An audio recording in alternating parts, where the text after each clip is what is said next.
The world will rarely agree with you and God when it comes to bringing integrity into your workplace. Do you think your boss is going to be happy about that?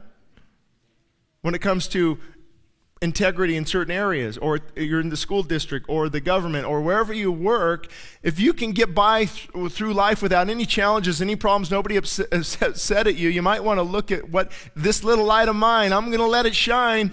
That's the time of year we sing that song and people get offended by that light. Now, I'm not endorsing of being offensive and mean. I hope you understand that. But when you stand for truth, when you say, I can't allow that, I can't agree with that, I don't want that, you will offend the world. The world does not like to hear the message of the gospel.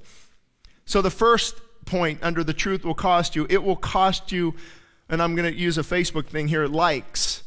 It will cost you likes. And what I mean by that is people will not like you to the degree that you want to be liked. And that's a struggle we all have, even me. We want to be liked, don't we?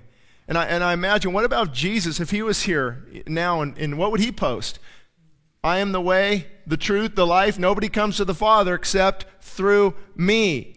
You think that everybody would be happy with that statement? Oh, he would have comments from here to China. Who are you? You're narrow-minded. You're arrogant. But to be politically correct, he'd say, well, I'm one of the ways. I mean, if you guys want to embrace me, it's okay. You can embrace me. But there's other ways too, and I don't want to offend anybody. I don't want to upset anybody. But if you embrace the truth, you will not be liked by people to the degree you want to be liked. Now, the Bible encourages us to have a good name, choose a good name over riches and wealth. And that means have a good character and be a person of integrity. But when it comes down to it, people will be offended because of the truth.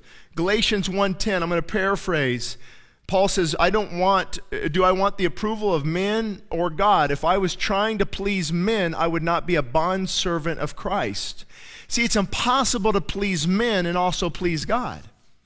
Now, this doesn't mean that everything's going to upset people, but as I'm pleasing God, it's not, people aren't going to be happy with that.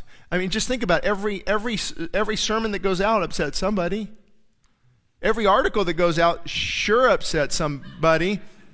The blogs, whatever, it's people get upset. They don't like to hear that. Can't you just be politically correct? Can't you just not be so this and so that? And so that will cost you likes. You'll watch your likes on Facebook go down probably, not up.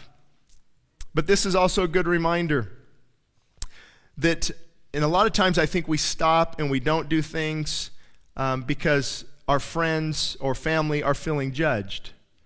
Has it ever stopped you from doing something? Or just me? Like they're feeling judged by me.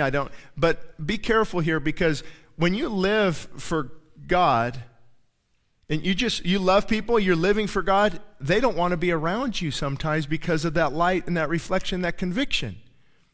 So it's not necessarily you're being mean to them, you're living your life for Christ and they don't want to be around you. Well, I feel judged around you. How? I'm loving. I don't bring up anything. You know where I stand. So you have to be careful there, because if you are making people feel bad by your attitude and actions and words you say, and they are feeling judged and it's not good, we have to be careful in that area. But I've seen a lot of people put out their light, let this light shine, put out the light because, well, people feel judged. No, they're just convicted. They're just convicted. If you live for Jesus, you will convict people. I've got friends and family who don't have anything to do with me, because of the conviction there. Be gentle. Here's how to approach this topic of truth. Be gentle, not in your face. Be selective. Be very selective. Have you know the difference between a rifle and a shotgun? A rifle, very selective, right at the target. A shotgun has a little copper thing called there we go. No, not thinking of that. Primer. The trigger hits the primer, the metal hits the primer and engages the powder shoots out a wad, and about 200 little BBs go everywhere. And you hope you hit the target. Sometimes that's what we do with our mouth.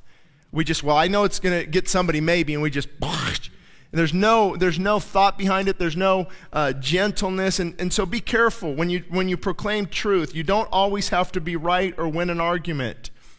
Let love and grace be the driving force. I mean, all the time I get things from people, and you just got to lovingly encourage them, lovingly see where they're coming from, but still hold to the truth.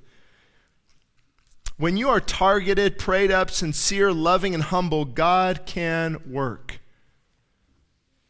God, see what he does, he works in the midst of truth. You proclaim the truth, and the people see the truth, but not everybody likes it, but there are some that are changed. And so we have to remember that we think that everybody's going to embrace this message. Everybody's going to love my Facebook post. Everybody's going to love what I stand for. No, they're not. More often than not, they don't.